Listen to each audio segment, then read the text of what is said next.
Co z najważniejszą kwestią, czyli delegalizacją K-popu. K-pop po prostu jest konkurencją, z którą ja muszę odważnie walczyć z ostrym cieniem mgły. No cóż innego mi pozostaje. Panie prezydencie, na pana miejscu byłbym nieco bardziej ostrożny, stając w szranki z największą siłą polityczną tego kraju. Oczywiście mowa tu o nastoletnich fankach K-popu na Twitterze. Ja darzę wszystkich ludzi szacunkiem.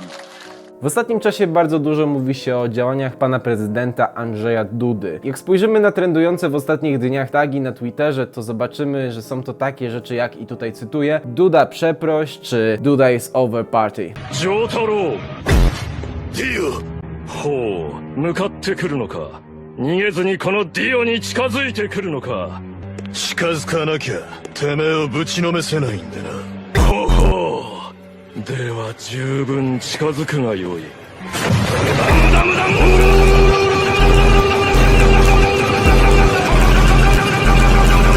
Bardzo głośny był również film autorstwa Krzyśka Gonciarza, w którym w dość taki personalny, osobisty sposób przemawiał on do pary prezydenckiej, tłumacząc to, co powinno być zresztą oczywiste, że LGBT to nie jest ideologia, to są przede wszystkim normalni ludzie, którzy tak samo normalnie żyją. Ideologia LGBT to jest termin, który powstał tylko i wyłącznie jako taki straszek, nie? LGBT oznacza lesbijki, geje, biseksualiści, transseksualiści.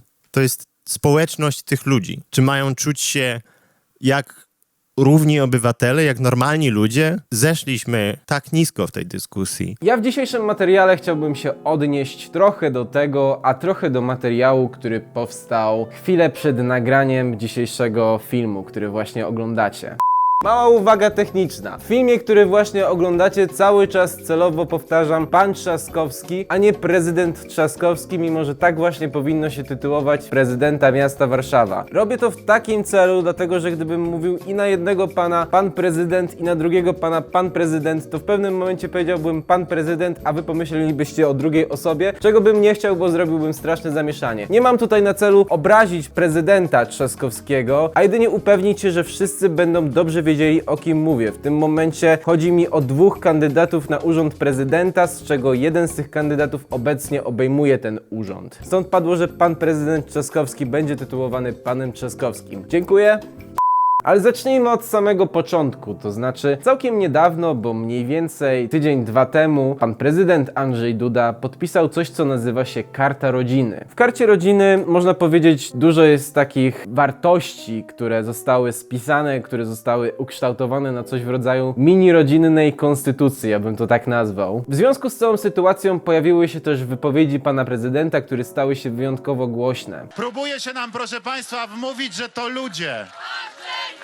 A to jest po prostu ideologia. Część osób, które mają preferencje homoseksualne, nie utożsamia się z tym ruchem. To zostało podane jako dowód na to, że jest to ideologia, w sensie LGBT to ideologia. Myślę, że to jest trochę taki temat, gdzie niespecjalnie jest kogo przekonywać, bo ci, którzy sami sięgają po inne źródła informacji, raczej zdają sobie sprawę, że ciężko jest mówić o czyjejś orientacji jako o ideologii. To jest trochę jakbym powiedział, że ja jestem w tym momencie wyznawcą heteroideologii. W życiu nikt tak heteroseksualny o sobie nie powie, no nie? Odnosząc się do innych osób heteroseksualnych, które, nie wiem, złapią się za rękę w miejscu publicznym, albo pocałują się, albo, nie wiem, ogłoszą, że są parą, nikt nie mówi, że to, co robicie, to jest heteroideologia zatruwająca umysły dzieci. Wydaje mi się, że jest to oczywiste, ale najwyraźniej nie, więc warto tutaj zaznaczyć, że naprawdę nie powinniśmy mieszać tak mocnego słowa jak ideologia, bo to niesie ze sobą 10 000 różnych niepotrzebnych skojarzeń z tym, jakie kto ma preferencje seksualne. Bolą mnie tutaj dwie rzeczy. Pierwsza jest taka, że jest to najzwyczajniej w świecie temat zastępczy. W tym momencie, czy jesteście osobami, które uważają, że LGBT to generalnie normalna rzecz, czy jesteście osobami, które raczej nie są specjalnie przychylne ludziom, którzy mają inną orientację, myślę, że wszyscy moglibyśmy i tak stwierdzić, że są poważniejsze problemy i że jest to temat zastępczy, który w tym momencie zasłania nam rzeczy, które niosą za sobą po prostu znacznie więcej więcej konsekwencji i które znacznie bardziej dotyczą nas wszystkich niż to, że jakaś osoba o innej orientacji będzie swoją ideologią, nie wiem, niszczyć polską rodzinę. Myślę, że zarówno osoby bardzo na lewo, jak i bardzo na prawo są w stanie się ze mną zgodzić, że w tym miejscu lepiej byłoby mówić o takich rzeczach jak zbliżająca się katastrofa klimatyczna, dynamiczne zmiany na arenie międzynarodowej, w których to Polska musi się jakoś odnaleźć, co się dzieje z Unią Europejską, jak my na to zareagujemy. Ja tutaj nie chcę podawać żadnych gotowych rozwiązań. Ja po prostu zaznaczam, że są lepsze rzeczy do robienia niż szukanie sobie wroga w państwie, który to wróg tak naprawdę, no tutaj oddaję głos Krzyśkowi Gonciarzowi, bo myślę, że wystarczająco dużo w tym temacie powiedział. Ja pójdę osobiście dalej. Chciałbym też zauważyć, że to nie jest tak, że my, młodzi ludzie, przybiorę tutaj trochę taką rolę może adwokata pewnego pokolenia, czepiamy się pana Andrzeja Dudy dlatego, że haha PiS, haha przedstawiciel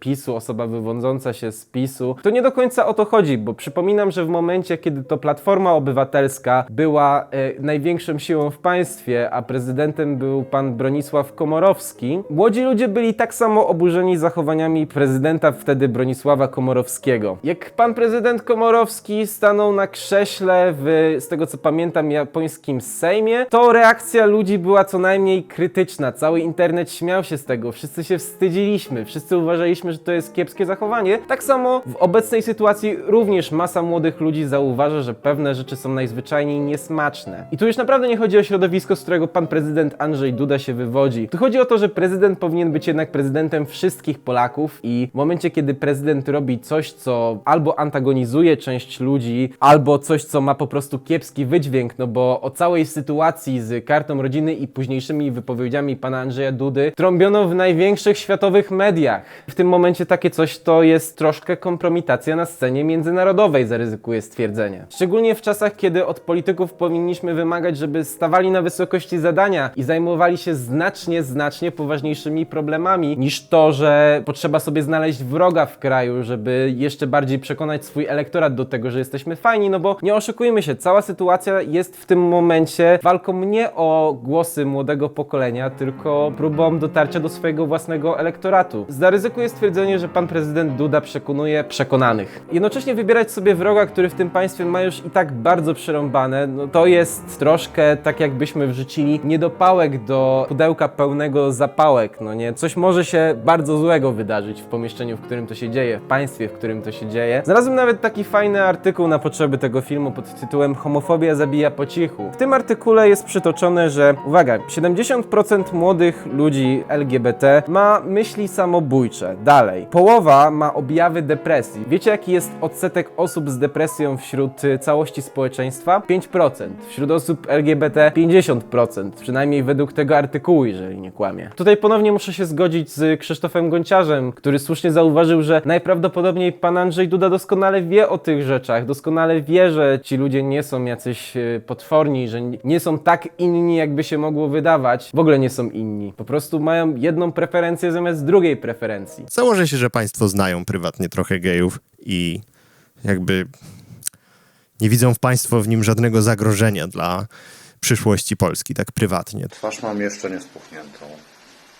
Usta trochę rozcięte. Nos bardziej krzywy niż zwykle.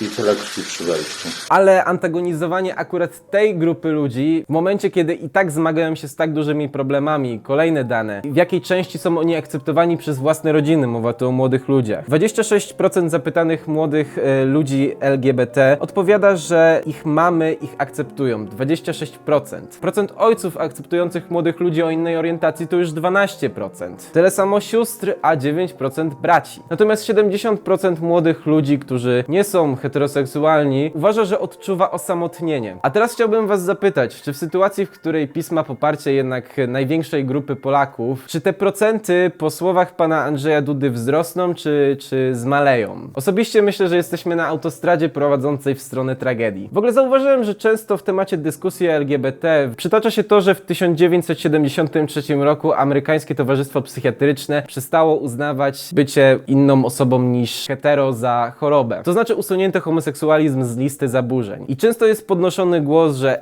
skoro dopiero wtedy usunięto, to być może to jest choroba, być może jakaś agenda polityczna w tym momencie weszła w grę i wszystko pozmieniała. Wiecie, idąc z tą samą logiką i tutaj sobie przytoczę coś, co mam zapisane, w 1878 roku w edycji British Medical Journal lekarze w dalszym ciągu spierali się o to, czy kobietom w czasie miesiączki należy zezwalać na, uwaga, wcieranie solanki z kwaszonych ogórków w wieprzowe ućce. Wiecie, być może w tej solance też coś jest, tylko jakaś obca agenda sprawiła, że teraz nie możemy mówić o wcieraniu solanki. Albo możemy po prostu założyć, że następuje jakiś postęp i ludzie z upływem czasu są coraz bardziej świadomi pewnych rzeczy. W latach 50., 60., kiedy zaczęto udowadniać, że palenie papierosów jest związane z powstawaniem nowotworów płuc, było ileś lekarzy, ileś prac rok do roku, ileś był wart ten rynek wyrobów tytoniowych. I generalnie stanowisko nauki nie uległo zmianie, palenie papierosów powoduje raka. A teraz jesteśmy w czasach, gdy lekarzy jest kilkukrotnie więcej, prac jest kilkanaście razy więcej i wtedy nie udało się nikomu kupić wszystkich naukowców, a teraz nagle okazuje się, że wszyscy są kupieni. Moim zdaniem to jest albo fizycznie niemożliwe, albo się bardzo tanio sprzedajemy we współczesnych czasach. Ale biorąc poprawkę na inflację, raczej jest to niemożliwe. A nawet jeśli nie przyjmiemy tego rozwiązania, to czy naprawdę powodem do dumy powinno być to, że w tym momencie, dyskutując o tym teraz, jesteśmy 50 lat za Amerykanami? Chociaż czasami jak odpalam sobie YouTube i wchodzę na kartę na czasie, to chyba to jednak jest powód do dumy. Szczerze mówiąc, to wszystko to jest jedno, to wszystko to są rzeczy, które no oczywiście wywołały we mnie jakieś oburzenie, ale nie przechyliły szali. Co przechyliło szalę? No ukazanie się mniej więcej dzień czy 2 dni przed tym, jak to nagrywam, tego materiału. Cześć Rafał, to ja, Polska. Słabo się znamy. Przyjechał pan Rafał. Fajnie, że teraz ruszyłeś zwiedzać. Złośliwi mówią, że jesteś gotów pracować 4 tygodnie, by potem 5 lat nic nie robić. Materiał został opublikowany na oficjalnym facebookowym profilu pana prezydenta Andrzeja Dudy, a także na koncie YouTube. Ja w tym momencie odbieram ten materiał jako taką próbę dotarcia do młodych ludzi, dlatego że wszystko jest utrzymane w takiej bardzo internetowej stylistyce, internetowej. Jestem przekonana, że to niepotrzebna złośliwość. Acz masz reputację leniuszka. Wie pan, jak się tyje od orzeszków? A Polska wymaga dużo pracy i jasnych priorytetów. Nord Streamu 2. Porozumienie prywatnych firm. Nie stoją za tym, dzięki Bogu, rządy. Tak jak ludzie, którzy kręcą filmy w stylu jestem misfit, próbują dotrzeć do młodego odbiorcy, tak również tutaj sztab polityczny stwierdził najwidoczniej, że będzie chciał dotrzeć do młodych ludzi poprzez typowo internetowy, prześmiewczy filmik, gdzie Polska, rozumiem, że cała Polska w całości, disuje kandydata na prezydenta, pana Trzaskowskiego. Twoim jest lotnisko w Berlinie Danke. i karta LGBT. Martwi mnie, że kiedy było w Warszawie ciężko z wirusem, ty poszedłeś na L4. Ze zmęczenia? Serio dałeś biednej pani 20 groszy? Obawiam się, że jesteś mało wiarygodny. Szczery to ja jestem tylko w stosunku do swoich zmarłych przodków. Więc fajnie, że ruszyłeś w Polskę, bo trzeba promować lokalną turystykę. Ale jedyne, co Polska od ciebie dostała, to rozwożone toksyczne szambo. Mieliśmy do czynienia z pustego. A lansujesz się na ekologii. Więc Rafał, dość to my mamy, ale twoje ściemy. W ogóle rozbawiło mnie bardzo użycie w tym filmie słowa ściemy. Czy ktokolwiek młody w dzisiejszych czasach używa słowa ściema? Jeżeli chcecie dotrzeć do młodych ludzi, nie mówicie, że ktoś ściemnia, mówicie oj, -1 byczku. Całość jest utrzymana w takiej bardzo memowej, bym powiedział, montażowej konwencji, pełna wstawek, pełna kompletnie wyrwanych z kontekstu wypowiedzi. Homoseksualny seks jest dużo przyjemniejszy niż ten heteroseksualny. Warto zauważyć też, jaką to miało reakcję ludzi, to znaczy po pierwsze komentarze na Facebooku, gdzie ludzie, którzy otwarcie mówią ja nie lubię Trzaskowskiego, tak czy inaczej czują się załamani, że coś takiego zostało opublikowane. Komentarze na YouTube, przepraszam, jakie komentarze na YouTubie? W końcu mamy wolność słowa i możemy się wypowiedzieć w swojej własnej głowie, ale nie na YouTubie pod filmem pana prezydenta, bo jeszcze nie daj Boże ktoś by napisał, że mu się nie podoba. Na szczęście dalej widać łapki w górę i w dół i tutaj, no, reakcja ludzi mówi sama sama za siebie. Ile tam jest? 80-90% ludzi w tym kraju jest konserwatywnych. To po prostu jest materiał poniżej wszelkiej krytyki. Nie wiem, czy oglądaliście drugą część Sali Samobójców, gdzie w bardzo przerysowany sposób była pokazana kampania prezydencka toczona przez ludzi specjalizujących się w takim czarnym marketingu. Wiecie co, szczerze mówiąc, oglądając ten film, zastanawiałem się, czy to nie jest trzecia część autorstwa pana Komasy. Swoją drogą też zauważyłem, że tytułem jest hashtag. Nie wiem, czy to jest taka próba odniesienia się do tych hashtagów, które pojawiły się w stronę prezydenta Andrzeja Dudy. Na zasadzie są hasztagi przeciwko, więc zróbmy fajny hashtag za Andrzejem Dudą, a przeciwko innemu kandydatowi. No, to chyba tak nie działa w internecie. To K-poperki musiałyby stworzyć hashtag o Trzaskowskim, żeby ten hashtag działał. Powiem kompletnie szczerze, że cały film z tym wyrwanymi kompletnie z kontekstu tekstami. Ja też powiem szczerze, że pan Trzaskowski nie jest moim pierwszym wyborem, nie jest nawet moim drugim wyborem. Ale w momencie, kiedy widzę, że jakiemuś człowiekowi wyrywa się każdą wypowiedź, biorąc 2-3 słowa kompletnie wyrwane z kontekstu i dodaje się jakieś, no niespecjalnie mądre internetowe efekciki, żeby wszystko obarwić, to trochę rozkładam ręce. Samo wykorzystanie takiego montażu, takiej YouTube'owej formy, która uważam, że nie przeszłaby nawet na YouTubie, bo nawet YouTuberzy raczej nie robią sobie aż takich rzeczy, wygląda troszkę tak, że powiem tak, jak dla mnie osobiście ten film stoi na tak niskim poziomie, że już nawet Karolek nie puka od spodu. Pierwszy raz w życiu Karolek macha sobie z góry. Szczerze, jako obywatel muszę powiedzieć, że byłbym tak samo zniesmaczony, gdyby to pan Trzaskowski zrobił taki film poświęcony panu prezydentowi Dudzie. Dlatego, że to przypomina mi bardzo taką agresywną retorykę, żeby pokazywać każdego to wróg, to wróg, to wróg, to wróg, a wy się bójcie, uważajcie i ciągnijcie do mnie, ja wam dam bezpieczeństwo. To też przypomina mi taką narrację na zasadzie budowanie swojej pozycji przez atakowanie innych osób. Tak samo jak na przykład w rapie mamy pana Fabiańskiego, który w co drugiej wypowiedzi musi się odnieść do pana Quebo na Fide, bo w innym przypadku, no cóż, no nie będzie zainteresowania i w tym momencie, jak sobie wpiszemy Fabiański na YouTubie, to się okazuje, że większość tego zainteresowania i ruchu rozbija się o to, co Fabiański znowu powiedział w stosunku do Quebo, który gdzieś tam po prostu rzucił dosłownie z 2 wersy w odpowiedzi. Tak czy inaczej, ta ilość jakby uwag w stronę pana Fabiańskiego ze strony pana Quebo była po prostu, no bardzo mała jak na całe to zamieszanie wywołane. Szczerze, no bardzo boli mnie jeszcze to, że całość ma zamkniętą sekcję komentarzy. Dlaczego? Czy ta sekcja komentarzy została zamknięta, ponieważ boi się pan reakcji 12-letnich K-poperek z Twittera, które będą to komentować? W takim razie pojawia się takie pytanie, czy jeżeli ludzie rządzący boją się reakcji bardzo młodych osób w internecie, które z reguły najbardziej komentują wszystko i najbardziej reagują na wszystko, co zrobią w momencie, kiedy pojawi się coś negatywnego ze strony jednego z czołowych polityków, gdzie nie da się wyłączyć sekcji komentarzy, tylko będziemy musieli jakoś odpowiedzieć na tej całej scenie międzynarodowej. Warto też zaznaczyć, że pan prezydent Andrzej Duda odnosił się do jego wypowiedzi, które zostały poruszone wcześniej, że zostały one wyrwane z kontekstu, że on nie mówił w negatywny sposób o jakiejś ideologii LGBT, że nic, że to nie. Panie prezydencie, jeżeli pana zdaniem pana wypowiedzi zostały wyrwane z kontekstu, gdzie pozwolę sobie przywołać tutaj wypowiedź Krzyśka Gonciarza. Bądźmy szczerzy, tak? LGBT to nie ludzie, to po prostu ideologia. To jest zdanie, które specjalnie jest napisane jako mocne zdanie, które jest łatwo zacytować.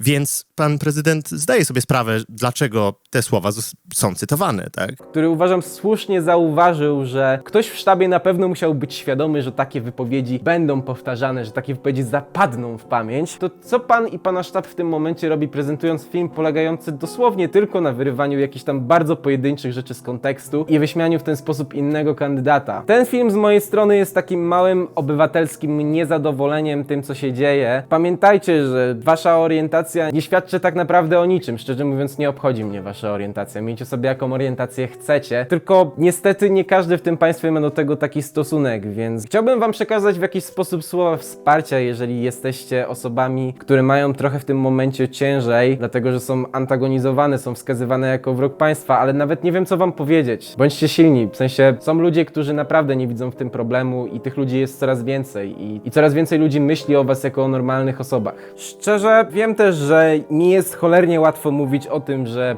spokojnie, przejmujcie się i takim wygadanym główkom z YouTube'a jest naprawdę łatwo powiedzieć parę takich wspierających słów, a prawda jest taka, że chyba tylko wy wiecie, jak ciężko w tym momencie macie. I jeżeli oglądają to osoby, które normalnie nie są raczej miłośnikami osób o na przykład innej orientacji, to nie będę was przekonywał, że to są normalni ludzie, że to, że tamto. Po prostu jedyna rzecz, jaką was proszę, to jest odrobina empatii. Zastanówcie się, czy w tym, co robicie, nie naruszycie tak naprawdę troszkę zwykłej godności drugiego człowieka. Czy swoim zachowaniem być może nie sprawiacie, że ktoś czuje się źle żyjąc. I czy sami wyznajecie takie wartości. Ej, Polska ma bardzo długą tradycję jako całkiem tolerancyjny kraj. Fajnie by było, gdybyśmy w dalszym ciągu byli w stanie, o ile nawet sami czegoś nie rozumiemy, to przynajmniej wykazać się empatią, czy też nawet naszym chrześcijańskim miłosierdziem. I mówię to kompletnie na poważnie i nie mam zamiaru tutaj wyśmiać religii. Jeżeli dla kogoś chrześcijaństwo jest w tym momencie wartością, to nie powiem zastanówcie się, co zrobiłby Jezus, ale ej, zastanówcie się, co zrobiłby Jezus. Jezus nie pisałby komentarzy o kimś, że sieje ideologię niszczącą polską rodzinę i jest...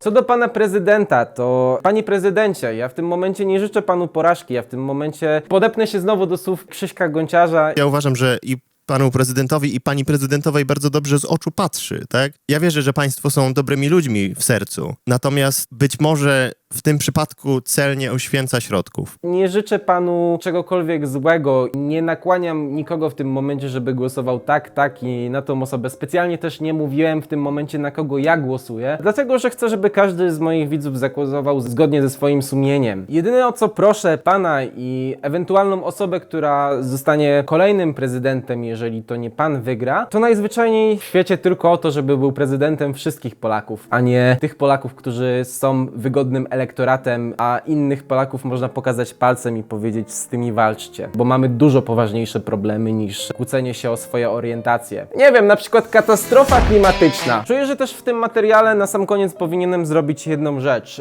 Wow, myśleliście, że to jest koniec, ja też myślałem, że to jest koniec, myślałem, że mam wolne, ale nadszedł kolejny dzień i w momencie, kiedy ten film jest montowany, ukazała się odpowiedź na dramę ze strony sztabu pana Trzaskowskiego. A co, nie ma jakichś ciasteczek, ani paluszków słonych? Jakiś kryzys? Jesteś już z nami 5 lat. Tak, to było niezapomniane 5 lat, co? Rozpoczynając z nami współpracę, miałeś wiele pomysłów. Chcielibyśmy zapytać o tę listę. Likwidacja śmieciówek. No tak. Szacunek dla obywatelskich projektów ustaw. Też. 100 000 tanich mieszkań. Tak, to bardzo ważne. A gdzie bardzo one ważne. są?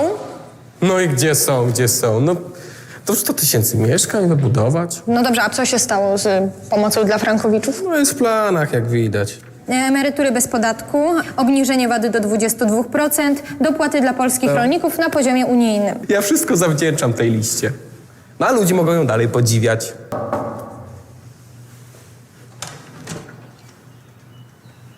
To ja już jestem jakby co. Kończy ci się umowa. Co dalej? No ale nad czym się tutaj zastanawiać? Nie no, to mi się chyba należy. No chyba mi się należy. Szczerze mówiąc, całość wygląda dla mnie nieco zbyt jak zwykły beef z YouTube'a, a nie jak dwóch kandydatów na prezydenta. I jestem troszkę rozczarowany, że taka odpowiedź się pojawiła z drugiej strony. Na obronę pana Trzaskowskiego to nie są to w tym momencie wrywane 2-3 sekundowe wypowiedzi, które są zmontowane w taki YouTube'owy, prześmiewczy sposób, tylko jest to po prostu parodia, gdzie państwo jest firmą, a pan prezydent Andrzej Duda ubiega się o przedłużenie swojej pracy w tej firmie. W tym momencie jest to tak naprawdę tylko wytykanie niezrealizowanych obietnic wyborczych, więc i tak 10 poziomów wyżej niż pokazywanie jakichś kompletnie nie odnoszących się do niczego wypowiedzi. Ale w dalszym ciągu jest to odpowiadanie na zaczepkę w momencie, kiedy wydaje mi się, że tak naprawdę nie trzeba było nic robić. Osobiście interesuje mnie to, jaki kandydaci mają pomysł na Polskę, a nie to, jak sobie odpowiadają na zaczepki, tak jak dzieciaki z YouTube'a. I w tym momencie, mimo że spot stoi na znacznie wyższym poziomie niż konkurencyjny spot wymierzony w pana Trzaskowskiego, to pozostaje mi trochę niesmak, bo po co było burzyć pozytywny obraz, który w tym momencie sam się bronił, no nie? To były bardzo niedojrzałe ataki podjazdowe z drugiej strony, na które najlepiej było po prostu nie odpowiadać. Pamiętajcie, czasami na niektóre zaczepki jest po prostu najlepiej nie odpowiadać. Także to jest taki troszkę niespodziewany akcent końcowy całego dzisiejszego materiału. Nie wiem, no może po prostu powinniśmy głosować na pana Żółtka, żeby przynajmniej dostaniemy wszyscy menelowe plus. Cześć, z tej strony Dominik.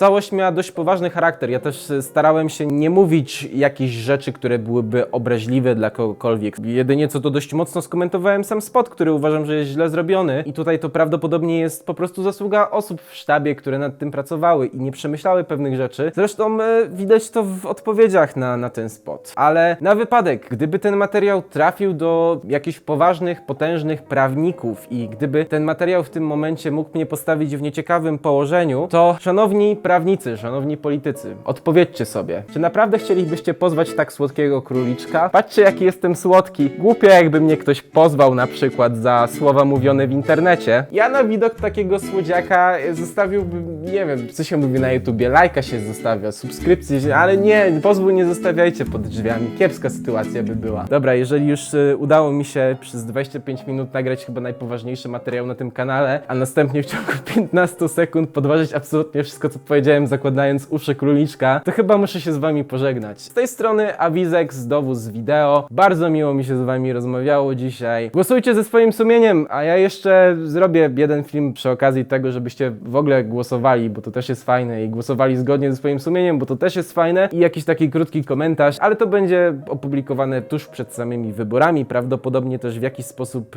pokuszę się o zrobienie pewnej reakcji tuż po wyborach, a potem w lipcu przejdziemy już do nieco poważniejszych materiałów. Także dziękuję wszystkim za uwagę. Nie pozywajcie tego słodkiego króliczka.